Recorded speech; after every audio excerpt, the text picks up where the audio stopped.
Welcome back to the Retail Rundown. Today we'll be discussing a story that's been making waves in the retail industry. Retail giant Bed Bath & Beyond is winding down after filing for bankruptcy last month, with plans to shutter all 360 Bed Bath & Beyond locations and 120 buybuy BABY stores around the country by June 30th. Here to weigh in are Rethink Retail top retail influencers Michael LeBlanc and Brandon Rael. So Bed Bath & Beyond sadly is headed to its great beyond. However, 400 of those stores will remain down here in suburban America. So Michael, I'll have you weigh in first. What are your thoughts on the shuttering, and how do you think the retail industry will respond to this new real estate opportunity? Well, I'm a little bit of a time traveler here because I'm here in Toronto, Canada, and Bed Bath & Beyond is gone. They're long gone. As often happens, they make that move here in Canada first because they start to clear out the international divisions. So we're already getting a glimpse of what's going to happen. So already we've got some, it's a mix of real estate, as you'd imagine, for any organization. They've got fantastic real estate, they've got okay real estate, and they've got real estate that probably was great at the time but isn't so great anymore. So you've got these three categories.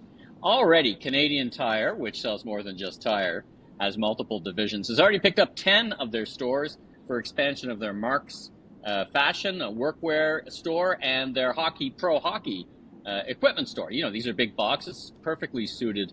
And the location is in the power centers where often a Canadian Tire is located. They like to cluster. Now, interestingly, a Canadian entrepreneur named Doug Putnam has taken up over 20 of the locations and is opening up a whole new concept Bed Bath and Beyond like store, hopefully more successful. And so, we see this revitalization. So in some ways, 20 stores have been snapped up, and we expect more of them to snap up.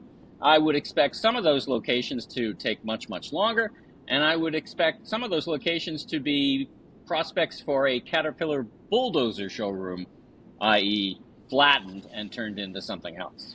And from what I understand, about 21 of those stores that he snapped up those leases for, he'll be turning into a homeware and home goods concept.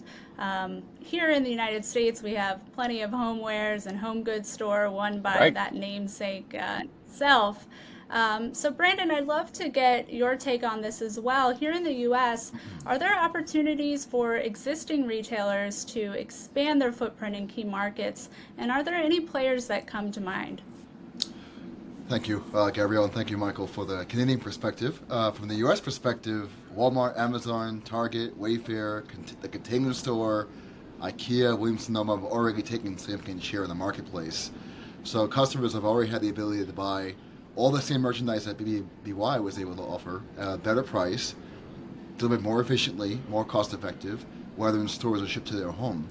So in terms of store footprint expansion, key markets, I don't see actual increase in physical stores. Rather, these companies are now shifting to be more lifestyle-driven, to have the merchandising assortment strategies around key life milestones, especially like the Container Store. They shifted the operating model to now be they go to a market retailer for going to college, for wedding registries, for new homes or apartments, having a baby, all the areas where at one point Bed Bath & Beyond was dominant in. So rather than increasing store footprints or other presences, I think they're shifting their strategies and consuming this market that's out there for the taking.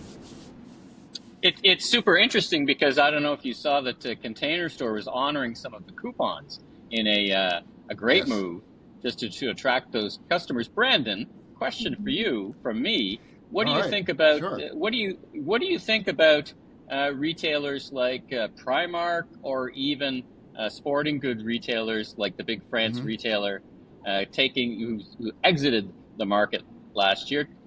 Maybe might be more interested in taking some of those spaces. What do you think? I think there's an opportunity there. I think there's the challenge being the brand recognition, the brand equity may not be as strong in the U.S. It'll take quite a bit of marketing, social media outreach, or other strategies to attract these new customers to this brand, where there's so many well-established brands in the sporting goods area and other specialty areas of retail. But I do agree that there is opportunity, Michael, to gobble up these leases at a good value while the market is disrupted, while these stores being closed. So you're right, there might be an opportunity there.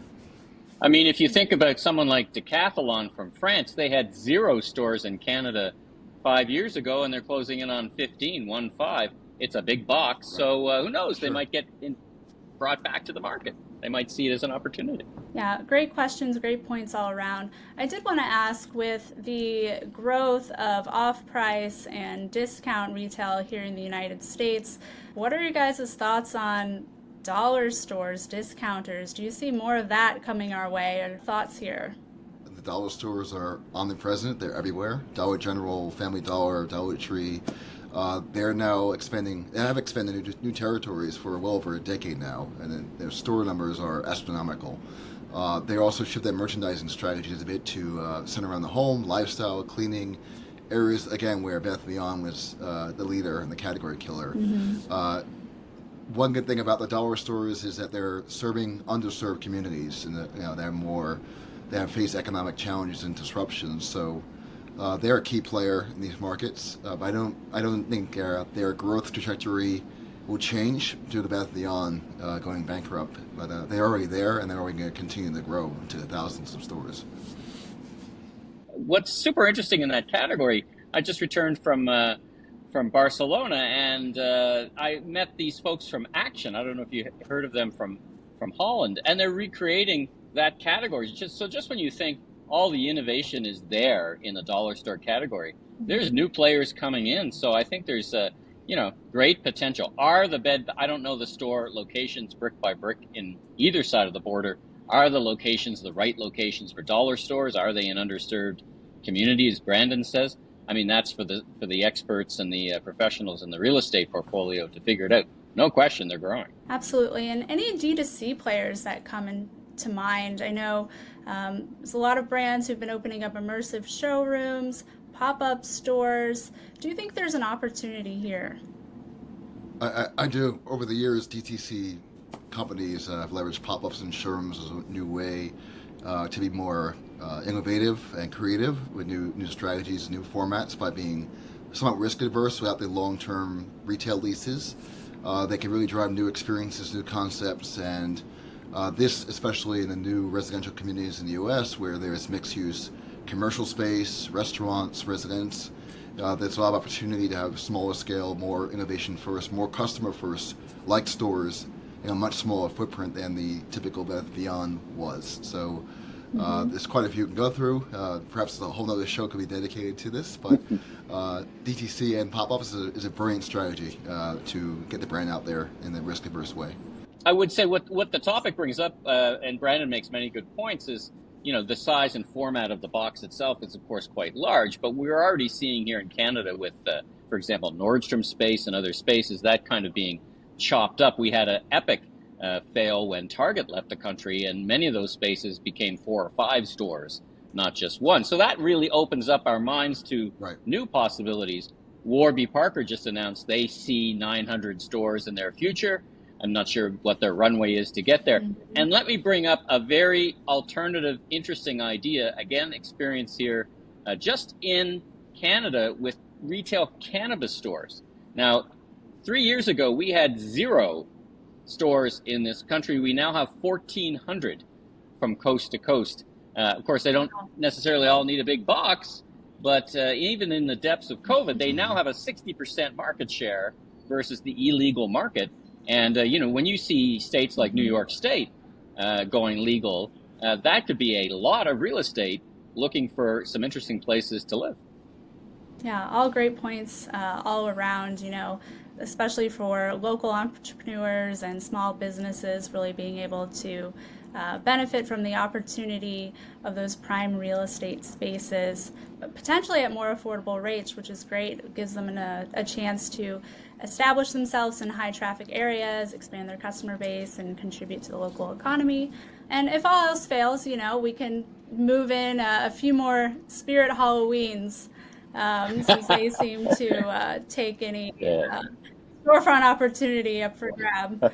So, although it's unfortunate to see such a long-standing retailer go under, I am looking forward to seeing how retailers will make the most of this situation in the year to come. Brandon, Michael, thank you as always for your time.